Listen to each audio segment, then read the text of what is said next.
ඔයා කවදා හරි දවසක හිතලා තියෙනවද ඔයා මේ වීඩියෝ එක බලන්නේ මොබයිල් ෆෝන් එකකින් වෙන්නේ නැති නැත්නම් කම්පියුටර් එකකින් හරි ලැප්ටොප් එකකින් හරි වෙනවා. ඔයා හිතලා තියෙනවද ඔයා මොබයිල් ෆෝන් යූස් කරලා ඉන්න. දැන් ඔයා මේ වීඩියෝ බලන්නේ මොබයිල් ෆෝන් එකකින් නම් ඔයා හිතලා තියෙනවද ඔයා දැන් මේ වීඩියෝ එක බලනකොට ඔයා ගාව තියෙන සල්ලි ගොඩක් කියලා. හිතා ගන්නවත් බැරි සල්ලි ඩොලර්ස් ගාක් තමයි ඔයා ගාව මේ වෙනකොට ඔයාලා තියෙන්නේ. ඉතින් මෙන්න මේකෙන් ඔයාට පුළුවන් ඔයාගේම කියලා channel එකක් create කරගෙන ඔයාගේම කියලා දෙයකින් ඔයාට ප්‍රයෝජනවත් දෙයක් මුදල් උපයන්න ඔයාට හැකියාව තියෙනවා. අපි මෙහෙම කරමු. සමහර කට්ටිය ඉන්නවා ඒ කට්ටිය YouTube වල knowledge එක තියෙනවා. අතිතරයි YouTube knowledge එක ඒ කට්ටියට හම්බෙලා තියෙනවා. හැබැයි ඒ කට්ටිය YouTube ගමන අත්තරින්න හේතුන් තියෙනවා. ඒ අත්තරින්න එක හේතුවක් තමයි ඒ කට්ටියට මෙන්න මේ වගේ පරිගණකයක් නෑ, මෙන්න මේ වගේ කම්පියුටර් එකක්, මෙන්න මේ වගේ ලැප්ටොප් එකක් නැති නිසා තමයි ඒ කට්ටිය වැඩි අත්තරින් හිතලා තියෙන්නේ. හැබැයි එහෙම අත්තල්ලා වැඩක් නෑ. දැන් මගේ උදාහරණ ගන්නේ මම ඒ කාලේ වොච් කරේ ෆෝන් එක. මෙන්න මේකෙන් තමයි මම වීඩියෝ රෙකෝඩින් කරේ. මේකේ මෙන්න මේ තියෙන බෑක් කැම් එකකින් තමයි මම වීඩියෝ රෙකෝඩින් කරේ. හැබැයි මම දැන් වීඩියෝ රෙකෝඩින් කරන්නේ කැමරා එකකින්. දැන් මේ වීඩියෝ රෙකෝඩ් වෙන්නේ කැමරා එකකින්. දැන් මෙන්න මේ ෆෝන් එකේ එච්චර ක්වොලිටිම කැමරාවක් නැහැ. මේ ෆෝන් එකේ එච්චර ක්වොලිටි කැමරාවක් නැහැ කියන්නේ මේක මං මේක මං මේ විදිහට තමයි තියාගත්තේ. ඉතින් මම මෙන්න මේක තියාගත්තේ මෙන්න මේ මේස කෑල්ල තමයි මම මෙන්න මේක තියාගත්තේ. මෙන්න මේක මේ විදියට මෙන්න මේ ෆෝන් එක මම මේ විදියට හේතු කරගෙන මම මෙන්න මෙහෙම බෑක් කැම් එකකින් මෙන්න මෙහෙම හේතු කරගෙන මේකෙන් තමයි වීඩියෝ රෙකෝඩින් කරේ. හරියට ක්වොලිටි කැමරා එකක්වත් නැතුව තමයි මම මේ විදියට රෙකෝඩින් වීඩියෝ කරේ. හැබැයි දැන් මම මේ වෙනකොට දියුණු වෙලා ඉන්න තරමගෙන තමයි ඔන්න දැන් කටට කිව්වේ. දැන් මේ ඔය කටට පේනවා ඇති දැන් මේ වීඩියෝ රෙකෝඩ් වෙන්නේ කැමරා එකකින් ඉන්නේ. කලින් මම YouTube channel එකක් කරනකොට මෙන්න මේ විදිහේ පොඩි කැමරා එකකින් ගල්ලා දැන් ඉතින් කැමරා එකකට මාරු වෙන්න හේතුව මොකද්ද? සල්ලි නිසා. දැන් අපි ගත්තොත් YouTube එකෙන් අපිට ඩොලර්ස් ගෙවනවනේ. අපි ගත්තොත් ටික YouTube channel එක පටන් අරගෙන මොනඩයිසේෂන් එකෙන් ඇප්ලයි කරලා channel එක මෙහෙම grow කරලා අප් වෙලා ගන්නකොට තමයි වැඩ මුදල් හම්බෙන්නේ ඩොලර්ස්. දැන් අපි උදාහරණයක් ගමු මෙතනදී. ඕ කට්ටිය ගොඩක් දෙනෙක් අහලා නැහැ මේක මම කියන්නම්. ඕ කට්ටිය තියෙන ප්‍රශ්නයක් දැන් නැති. මොකක්ද දන්නවද? ඕ කට්ටිය දැන් හිතනවා ඇති කොහොමද අපි ජොබ් එකක් කරන්න ගමන් කරන්න කියලා මේක කරන්නේ. ඔයා හිතන්න යාළුවනේ දැන් ඔයා කරන්නේ අපි ගමු ටීචින් ජොබ් එකක් ගමුද සර් කෙනෙක් ගමු ඔයා ටීචින් ජොබ් එකක් දැන් කරන්න කියලා හිතන්න. ඔයා එහෙම කරනවා නම් ඔයාට තියෙන එකම ඔප්ෂන් එක තමයි හිතන්න දැන් ඔයා දවස් 5ක් ඉස්කෝලේ යනවා. හරිද? දවස් 5ක් ඉස්කෝලේ යනවා. ඉස්කෝලේ ඔයා වැඩ කරන ටියුෂන් නෙමෙයි සර් කෙනෙක්. එතකොට ඔයා හිතන්නකෝ ඔයා සෙනසුරාදා දවසේ ෆ්‍රීනේ. ඒ දවස් දෙකෙත් ඔයාට ටියුෂන් බන්දක් තියනා ගෙමු. අන්න එතකොට තියෙන ඔප්ෂන් එකක් නැහැ කියලා ඔය කට්ටියට දෙන්න පුළුවන්. වීඩියෝ එක ෂූටින් කරන්න එපා. මේ වගේ ෂූටින් කරොත් තමයි ඔය කට්ටියට පුළුවන්. එතකොට තමයි ඔය කට්ටියට පුළුවන් වීඩියෝ එක එඩිට් කරලා දාන්න. දැන් මේවට ලොකු ප්‍රශ්නයක් නෑ. එඩිට් කරන්න ටිකක් කාලය යනවනේ. එඩිට් කරලා වීඩියෝ එක පොඩ්ඩක් ෆිල්ටර්ස් ඇඩ් කරලා ඉෆෙක්ට්ස් දාලා ටෙක්ස්ට් දාලා ස්ටිකර්ස් දාලා ඔක්කොම කරන්න එපා මෙතන. ඔක්කොම කරනකොට ඉතින් හිතන්න පුළුවන් මේකෙදි වෙලාමත් වෙනවා කියලා. ඒකෙදි අපිට කරන්න තියෙන එකම ඔප්ෂන් එක තමයි ඔයාගේම ටියුෂන් ක්ලාස් දෙක තියෙනවානේ. මෙන්න මේ දවස් දෙක ෂූටින් කරන්න පුළුවන්. කොහොමද දන්නවද? ඔයා එතකොට කරන්න තියෙන කාරණේ තමයි ඔයා අනිවාර්යෙන් දැන් ඔයාට තියෙනවගේම සෙන්සර් අදින්න ඔයා ඉරිදා දවසක චූස් කරගන්න වගේම ඉරිදා දවසේ ඔයාට තියෙන ටියුෂන් ක්ලාස් එකේ ඔයාට පුළුවන් මෙතන වගේ ෆෝන් එක හරි කැමරා එකක් හරි වල තියෙනවා නම් ඒක පවුච් කරගෙන ඔයාට එතන තියාගෙන ඔයා වීඩියෝ රෙකෝඩින් කරනවා. ඔයා කියන එක වීඩියෝ එක රෙකෝඩින් කරනවා.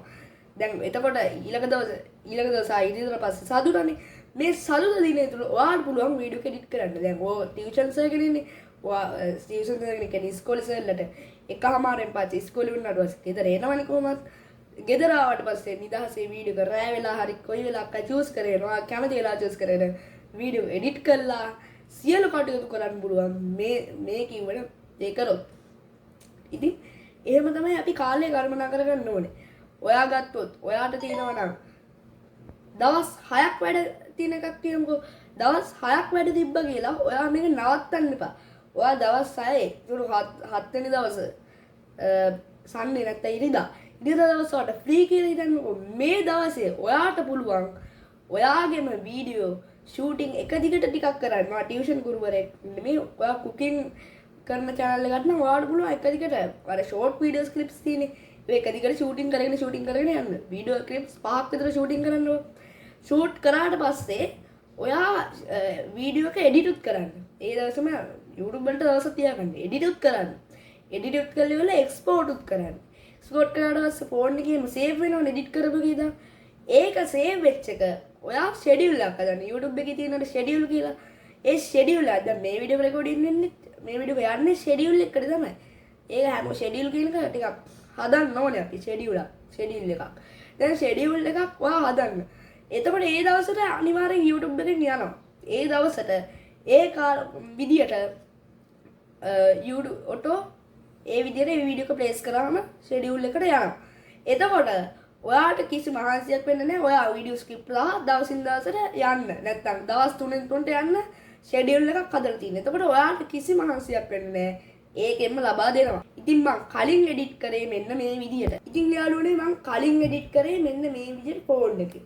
ෆෝන් එකේ මං දාගත්ත ඇප් එක තමයි InShot වීඩියෝ එඩිට් එකෙන් තමයි මං ඉස්සර වීඩියෝ එඩිට් කරේ. ෆෝන් එකෙන් කරන කාලේ වීඩියෝ එඩිට් කරන කාලේ මම කරේ InShot කියන වීඩියෝ එඩිටින් ඇප් එකෙන්. ඒක ඇත්තටම හොඳ ඇප් එකක් වුණා මට. InShot කියන එකේ අර පොඩි වෝටර්මාර්ක් එකක් එනවා. ඒ වෝටර්මාර්ක් එක ෆ්‍රී රිමූව් කරගන්න පුළුවන් ඇඩ් එකක් බලලා. මුල් කාලේ නම් මට ඒක ෆ්‍රී ලබා දුන්නේ නැත්තටම ඒක කරන්න.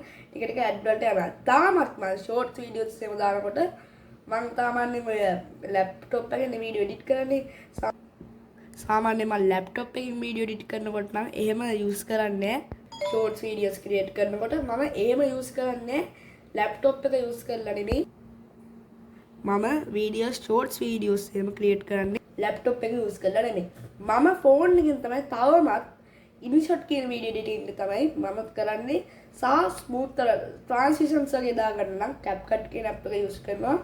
ඉතින් CapCut කියන එකේ වෝටර්මාර්ක් එකේ අර අන්තිමට එන එන්ඩින් කෑල්ල එක තියෙන්නේ. ඒක ඩිලීට් කරගන්නේ කොහොමද දන්නවද? ඒක ටච් කරලා ඩිලීට් කියන වගේ ඉවත් කරලා දාන්න. එතකොට ඔයාට කිසි මහන්සියක් වෙන්න ඕනේ නැහැ. ඒක නිකම්ම ඩිලීට් කරලා යනවා වීඩියෝ එකෙන්ම. හැබැයි උඩ තියෙන වෝටර්මාර්ක් එක ඩිලීට් කරගන්න නම් මම පොඩි ට්‍රික් එකක් දෙන්නම්. හරිද? ඒ ට්‍රික් එක තමයි ඔයා පොඩ්ඩක් එතන ටෙක්ස්ට් එකක් දාන්න. මම නම් එහෙම තමයි කරන්නේ. මම දානවා එතන subscribe කියන මාර්ක් එකක් දානවා. හරිද? දැම්මට පස්සේ ලොකුවට ඒක ටිකක් දානවා. පොඩ්ඩක් පේන්න දානවා. දැම්මට පස්සේ ඒක කිසිම දෙයක් පේන්නේ නැතුව යනවා. එන්න එහෙම තමයි මම ඔය මේ CapCut වීඩියෝ එඩිට් එකේ වෝටර්මාර්ක් එක රිමූව් කරගන්න බෑ. වෝටර්මාර්ක් එක රිමූව් කරගත්තේ අන්න එහෙම කළා. ඇත්තටම කිව්වොත් මට InShot කියන වීඩියෝ එඩිටින් එකත් හොඳ දායකත්වයෙන් ලබා දුන්න මෙතනදී සහ මම වාදිත කරපු අනිත් වීඩියෝ එඩිටින් එකත් තමයි විවා වීඩියෝ එඩිටර් කියන එක. විවා වීඩියෝ එඩිටර් කියන එක තමයි මම කැමති මැප් එක. හැබැයි ඒක ටිකක් වෝටර්මාර්ක් එකක් එනවා. හරිද? ඒක නැති කරගන්න නම් සල්ලි ගෙවන්න ඕනේ. මං එතනටත් අර කිව්වා වගේ ටෙක්ස්ට් එකක් ඇඩ් කරලා පොඩ්ඩක් කරා ඉතින්. ඕක කට්ටිය දකින්න නැති මගේ මුල් වීඩියෝ එක. AI හොදද කියලා මම අර වීඩියෝ එකක් කරේ. අන්න ඒ වීඩියෝ එකේදී මම ඒ කියන්නේ ඉන්නේ මොකද AI හොදද කියන වීඩියෝ එකේදී ඕක කට්ටිය දකින්න නැති යට වෝටර්මාර්ක් එක දාවිලා තිබ්බේ InShot කියලා. ඒකෙන් ඔයාලා දැනගන්න නැති මම ඒ වෙලාව එඩිට් කරේ InShot එකේ. දැන් නෙවෙයි මම එඩිට් කරන්නේ පරිගණකයෙන්. දැන් මේ පරිගණකයෙන් මම එඩිට් කරනකොට මට හම්බෙච්ච හොඳම ඇප් එක තමයි CapCut කියන වීඩියෝ එඩිටින් ඇප් එක. මේ වීඩියෝ එඩිටින් ඇප් එක හරහා ඕක කට්ටියට පුළුවන් ලොකුම ඉන්වර්ෂන් එකක් ලබා ගන්න. ඔයා සාමාන්‍යයෙන් රිසෝල් පාවිච්චි කරනවා ඇති. රිසෝල් පාවිච්චි කරනකොට වඩා මට හොඳ අත්දැකීමක් CapCut කියන ඇප් එකෙන් ලබා ගන්න පුළුවන් වුණා. සාමාන්‍ය ප්‍රීමියම් ප්‍රෝ වගේ Adobe ප්‍රීමියම් ප්‍රෝ තියෙන ඇප් එක. ඊට වඩා මම හිතන්නේ මෙන්න මේ CapCut ඇප් එක, CapCut වීඩියෝ එඩිටින් ඇප් එක හොඳ දායකත්වයක තියෙනවා කියලා තමයි මම නම් හිතන්නේ. ඇත්තටම කිව්වොත් CapCut ඇප් එක යාළුවනේ හරි හොඳ ඇප් එකක්. මම ඒක රෙකමන්ඩ් කරනවා හෙලි. මම ඒකෙන් තමයි මෙතෙක් කල් කරපු ගොඩක් වීඩියෝස් එඩිටින් කරේ ලැප්ටොප් CapCut PC ඇප් එකෙන්. එතකොට මේක කිසිම වෝටර්මාර්ක් එකක් ලැබෙන්නේ නැහැ. ෆ්‍රී ප්‍රෝ වර්ෂන් එකක් තියෙනවා. ඉතින් ඒවා ඉතින් ඉන්ට්‍රෝ දාන්න පුළුවන් ඕන එකක් කරන්න පුළුවන්. CapCut කියන ඇප් එක අනිවාර්යෙන් highly recommend කරනවා නම් ඒකත් අනිවාර්යෙන් කට්ටිය පොඩ්ඩක් try කරලා බලන්න. සහ Resolve use කරනවා. සහ Filmora ඇප් එක use කරා කලින් ඒ දෙකම use කරලා ඒ දෙක මට හරියන්නේ නැහැ. තේරෙන්නේ නැද්ද මං කඩ දැම්මා. සාමාන්‍ය Filmora වගේ ඇප් එක ගණන් ගෙවලා වෝටර්මාර්ක් එකේ මම ඉතර ගන්න ඕනේ. CapCut ඇප් එක එහෙම ගත්තොත් CapCut ඇප් එක යාළුවනේ 1000 වාරක් හොඳයි. ඉතින් ඒක නිසා මම CapCut ඇප් එක highly recommend කරනවා කට්ටියට. ඉතින් යාළුවනේ ඔන්න අද මම වීඩියෝ එකකින් කතා කරේ ඕකට channel එකක් ක්‍රියේට් කරගෙන වීඩියෝ එඩිටින් කරලා සාර්ථක වෙන ක්‍රමයක් තමයි අද වීඩියෝ එකෙන් මම විශේෂයෙන්ම කතා කරා. සහ මම කතා කරා මම ඉස්සර යූස් කරපු විදිය. ඒ කියන්නේ ෆෝන් එක මෙන්න මේ විදියට තියාගෙන මම අමාරුවෙන් වීඩියෝස් කරපු කාලේ ඉවර වෙලා මම දැන් කැමරා එකකට මාරු වෙලා තියෙනවා.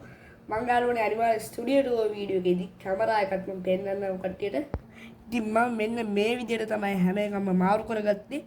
ෆෝන් එකක් තියෙනවා දැන් මට ලැප්ටොප් එකක් තියෙනවා. ඉතින් මම මේ විදියට තමයි මගේ YouTube ගමන හදාරුවේ. එතන කිව්වොත් මේක highly recommend කරන්න පුළුවන් CapCut කියන app එක මෙතනදී. සහ ඔය කට්ටිය මතක තියාගන්න මේ වීඩියෝ එක කරන්නේ කැමරා එකෙන් කියන එක අනිවාර්යයෙන්ම මතක් කරගන්න එපා. ඉතින් යාළුවනේ වීඩියෝ එක හොඳයි නම් වීඩියෝ එක like බටන් එකක් දාලා channel එකට කට්ටිය channel එක subscribe කරගන්න. ඒ වගේම තමයි යාළුවනේ මේ වීඩියෝ එක හොඳයි නම් share පාරක් දාන්න හැමෝටම. හිතන දේ බලන්න කමෙන්ට් කරන්න. අදට ගිහිල්ලා මම ටෙක්ස්පියර් YG